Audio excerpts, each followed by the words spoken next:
The following program was provided by an independent producer solely responsible for its content.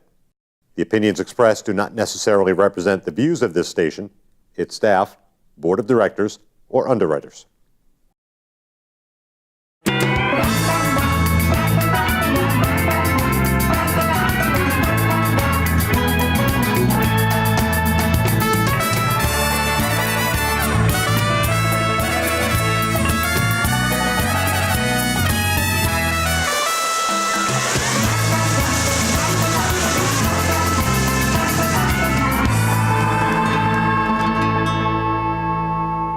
Hey there, everybody, and welcome to the Happiness Jungle with yours truly, the Chief Happiness Officer, Lyn-Dee Eldridge. And today, I cannot be more excited. You know, senior by age, but youth by mindset. That's what we're talking about today on the Can We Talk segment. I've got two very special gentlemen with me today. Richard Hunnewell, no, it's not Hunnewell. Is it Hunnewell? It is Hunnewell. It is Hunnewell, and he's just as juicy as a Hunnewell. Richard has inspired me. I met him in New York, and we've been friends ever since, and that was almost, about 6 months ago, huh? We've become fast friends, and it's been a wonderful experience, Lyn-Dee. Oh, my goodness, so juiced. And can you imagine roller skating one morning and being blessed to be in a roller skating ring with, in my eyes, a champion roller skater, a professional dancer. That's who else is with us. And Fred, you have just inspired me so much. Both of you you light up the world and you make the youth look lazy. Happy to be with you today. Oh, man. You hike all the time. I do. You dance all the time. I love to dance. You are enjoying life to the fullest. I am, Lyn-Dee. And I didn't always enjoy life for the fullest. I've learned how to enjoy life for the fullest. I really believe it's a learned skill. How old were you when you started to love life? I would say in my mid-40s, after a rather serious tragedy and heartbreak and betrayal.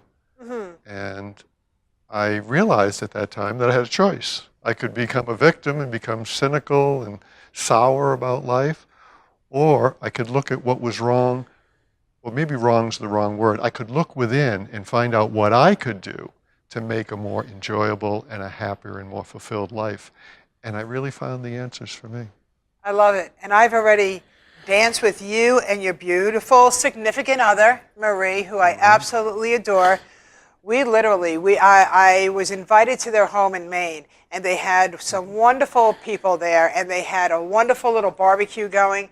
Well, that night downstairs, they have a theater room. They had disco lights going. They played the Bee Gees, and I don't know for how many hours. It was at least 2 hours. It was nonstop dancing down there, and it was fabulous.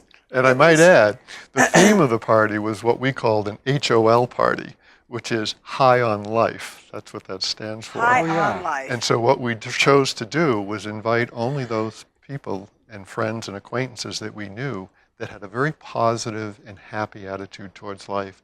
And I have to tell you, it made quite a difference because there was a synergy of bringing people with positive energy together that just elevated it to a degree that would not have occurred if we had just had one or two people with a positive energy. Yeah, just let your hair down, right? That's it. Pretty much. And Fred, you always inspire me. I walk into the skating ring and there you are. You're literally glowing. You're so helpful in so many ways. How's Mom doing? How's Mom feeling? She's doing actually quite well. My mother's 98 years old, and she's been through a lot in her life. She's had cancer. She's had a radical mastectomy, and she's survived all of that. And she's been in and out of the hospital for various things. She now has a pacemaker, but at 98, she's still able to walk with the help of a walker, and I'm able to pick her up and take her to her doctor's appointments, and when she feels up to it, take her to her favorite senior citizens restaurant in Drake, at a place she used to go with my father when he was alive many, many times. Oh. Well, she's doing well, thank you. Happy birthday. And thank you again for that.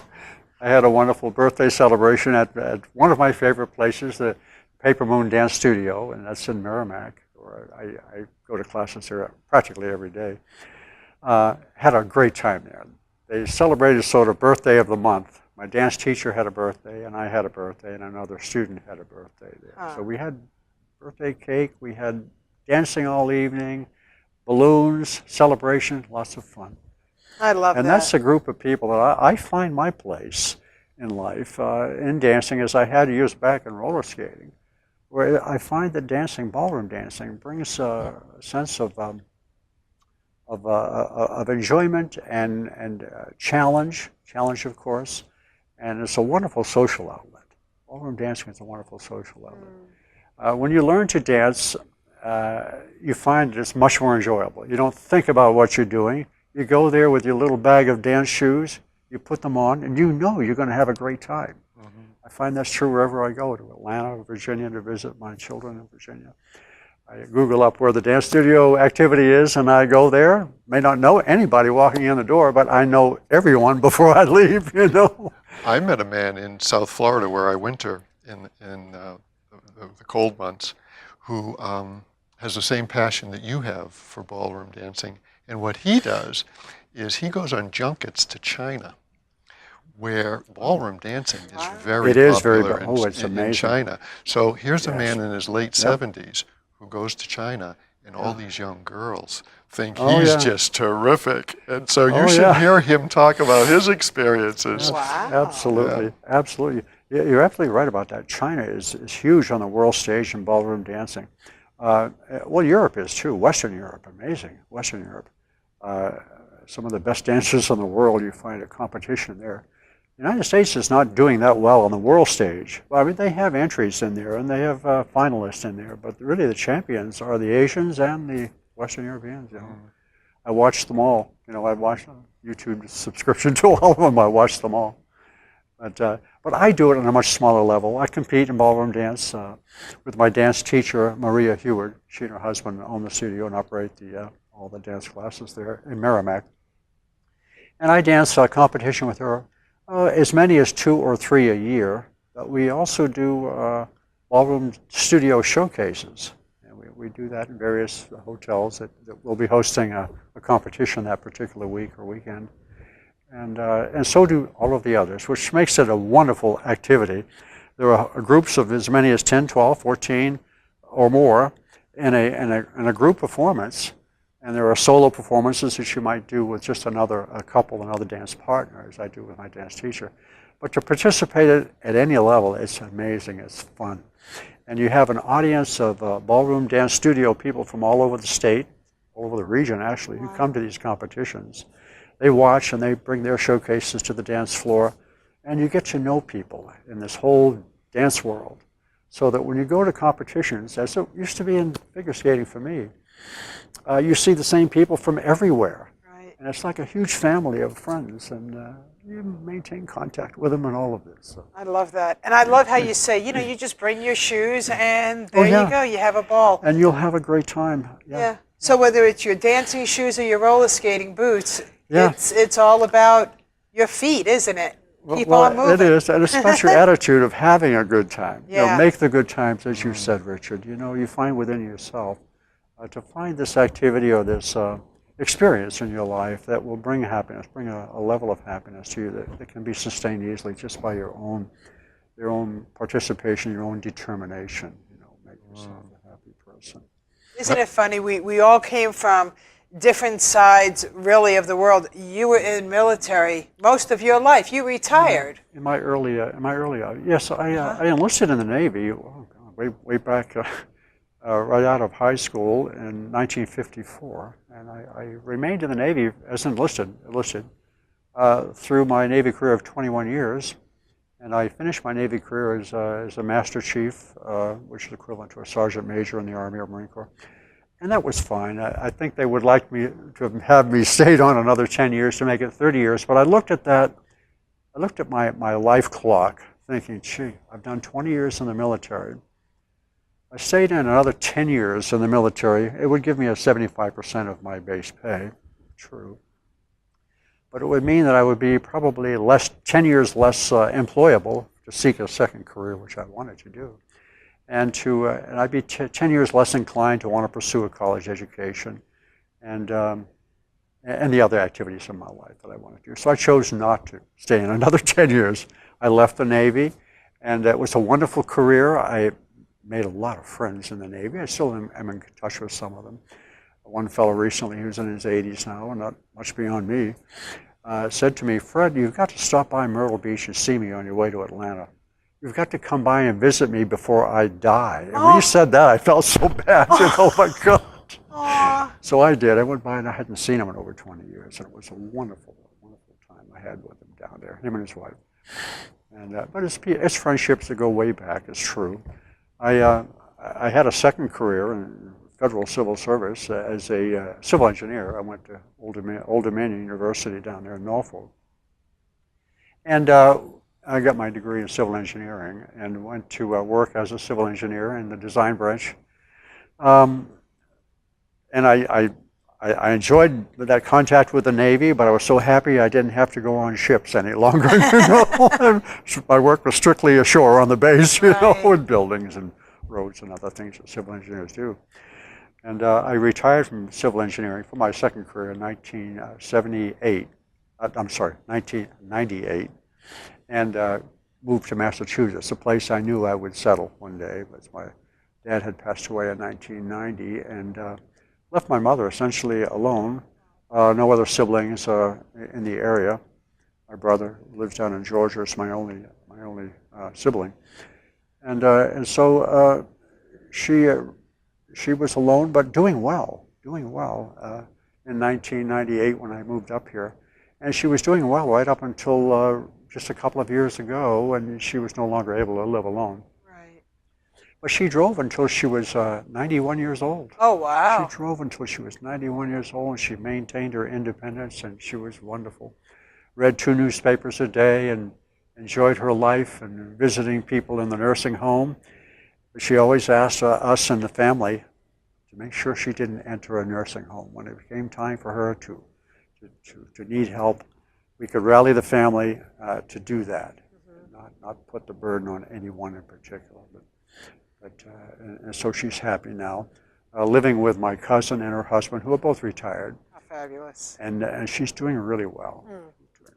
Yeah, it's amazing where, I like to say, where we park ourselves. It makes a very big difference. Yep. You know, first of all, thank you very much. I want you to realize, you don't even realize how many people that you've inspired that are in the military, that are young, that are trying to make that decision.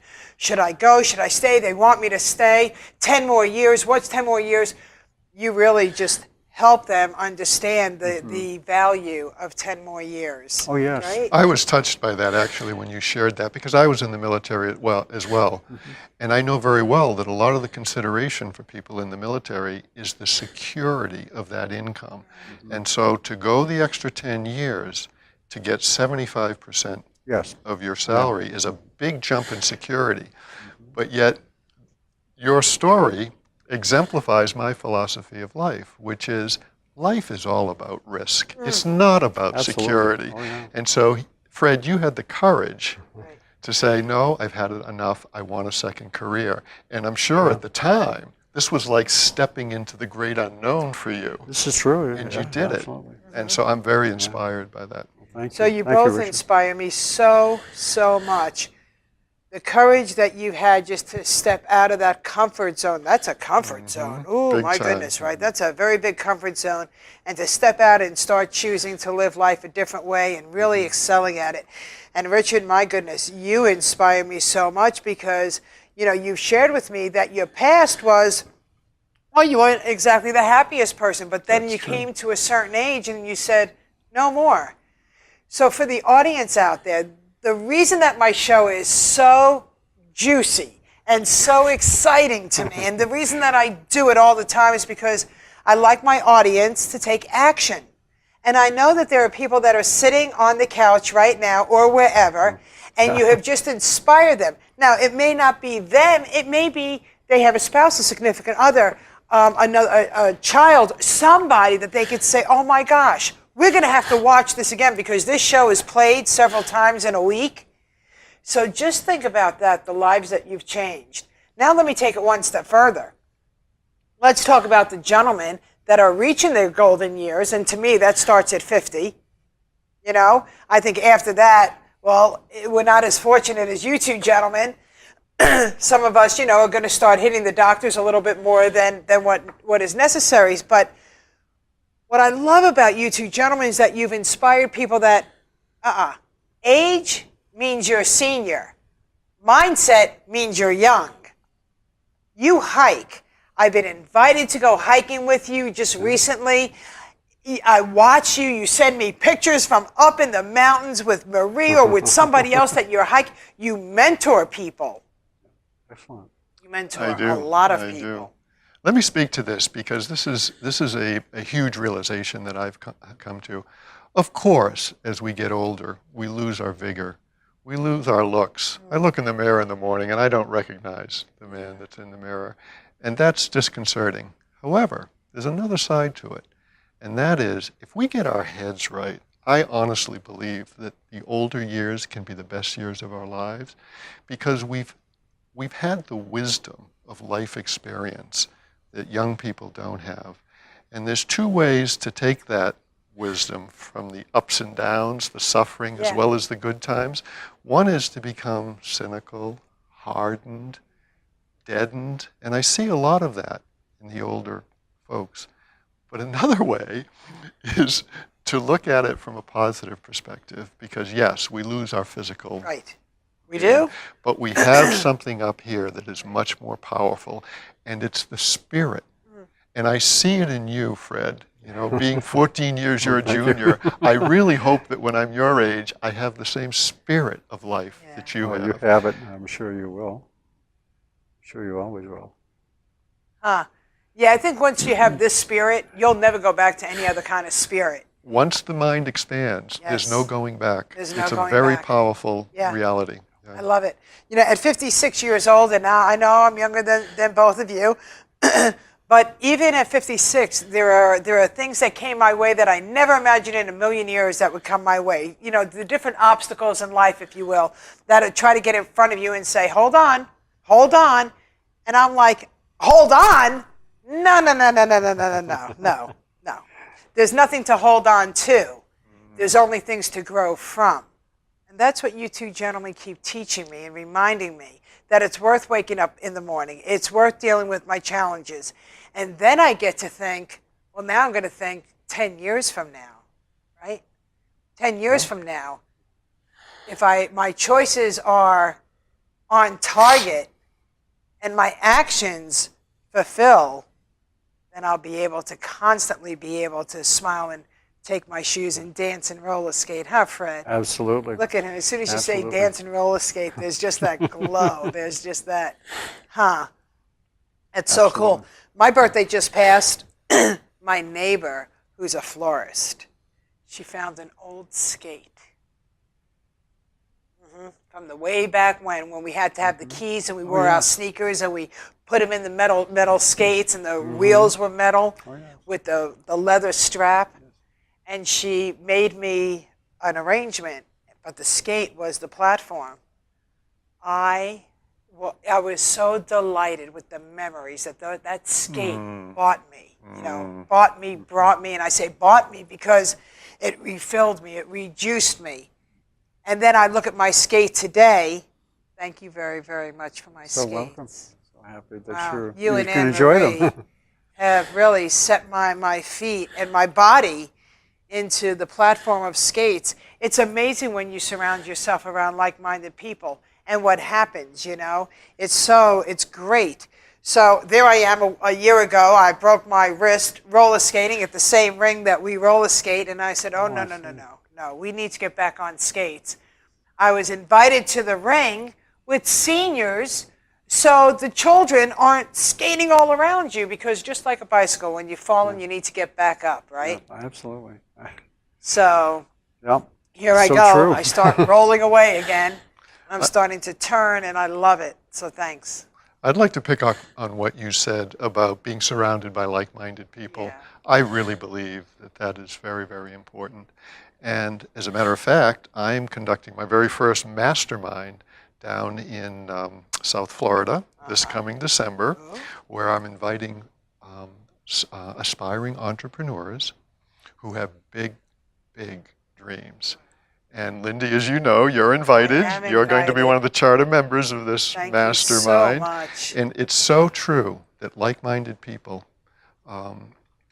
bounce off, their energy bounces off of one another, and it inspires us. And it reminds me of the saying that you are as successful as the 5 closest people to you. So if you want to change in life and acquire more happiness or more success or better finances, it's very, very important to be surrounded by people who have succeeded and who have attained happiness. And this is why, Lyn-Dee, I am so enamored with what you're doing with the Happiness Jungle. As you know, I call it God's work. Yes, you do. Because there's a need in this world for spreading happiness.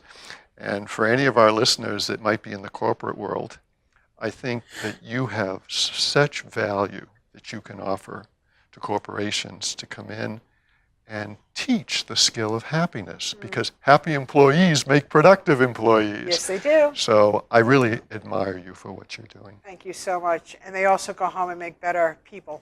Yes. You know, it's just that wonderful mantra, if you will. And I appreciate that. I love going into corporations.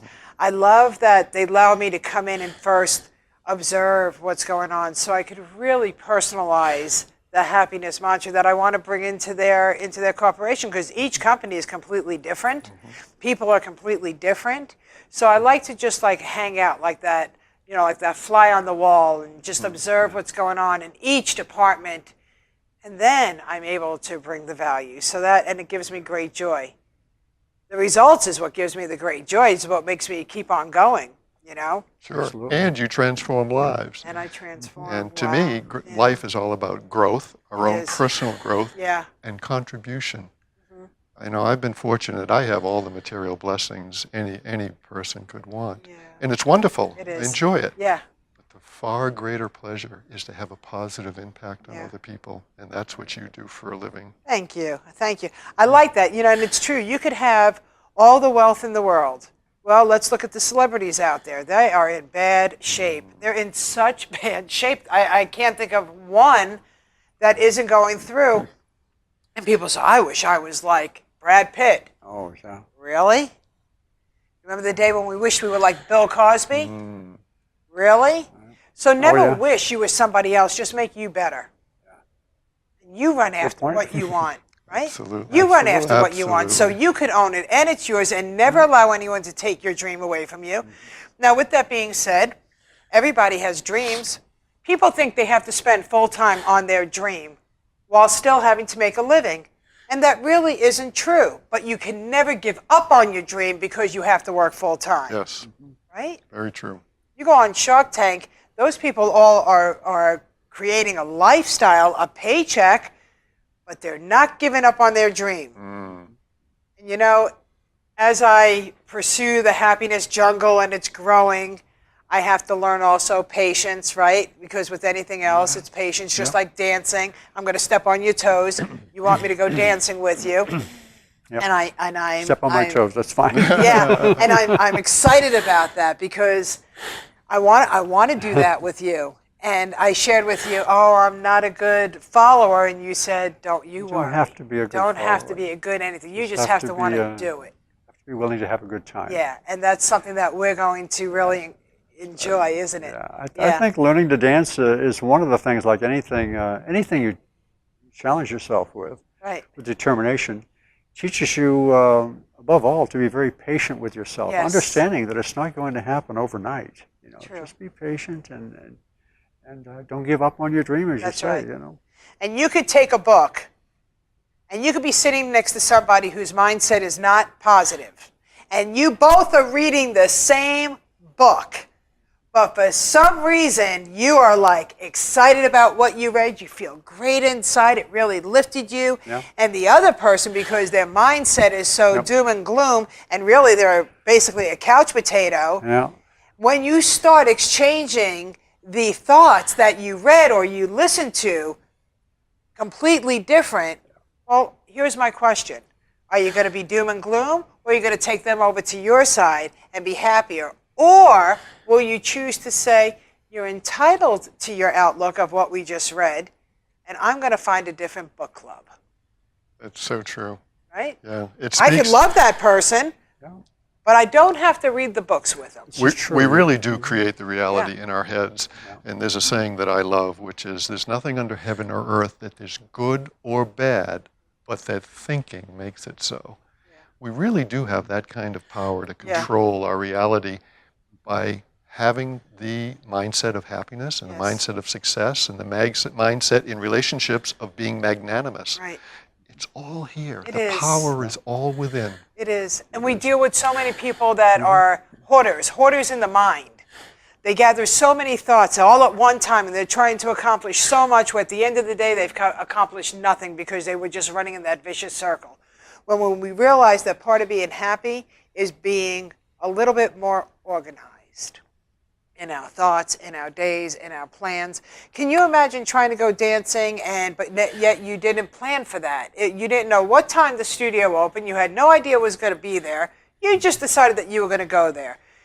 Kind of doesn't even serve you, right? I call it focus. To me, that organization that you're talking about is Yeah. really focus. Focus. What you focus on is what you get. Yes. So why not focus on the positive in life? Yes. There is so much in this world to be Oh. grateful for. And it is such an honor and a gift to be alive and to Yeah. feel the aliveness. So if we focus on that and put away all the other distractions, you know, particularly television, Yeah. which is constantly barraging us with this negativity. So to me, it's focus. I like that.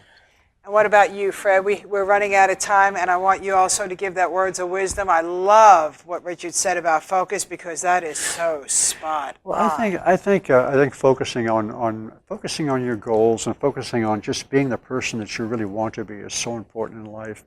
And I've come to believe and practice the understanding that it's much easier to make people happy and to be pleased with just being with other people that make you happy than it is trying to constantly adjust to every little thing. I usually when I encounter a problem with people who may not think as I might think about a certain thing, bringing Yes. up the book as a point there, I simply reconcile myself to the idea I'm not going to change the way they think. What I can do certainly is to change the way I might react to the way they think Wow. about it. You know? I Absolutely. can't believe it. And Ladies not, and gentlemen in our audience, and we're not out of react to it. time, and not react to it. I hope you enjoyed the show as much as I do. Remember, never said life was easy, but I did say you can be happier. Gentlemen, thank you so much from my heart to yours. Oh, You thank you. men, you gentlemen are just so, oh my Thank you. God.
The preceding program was provided by an independent producer solely responsible for its content.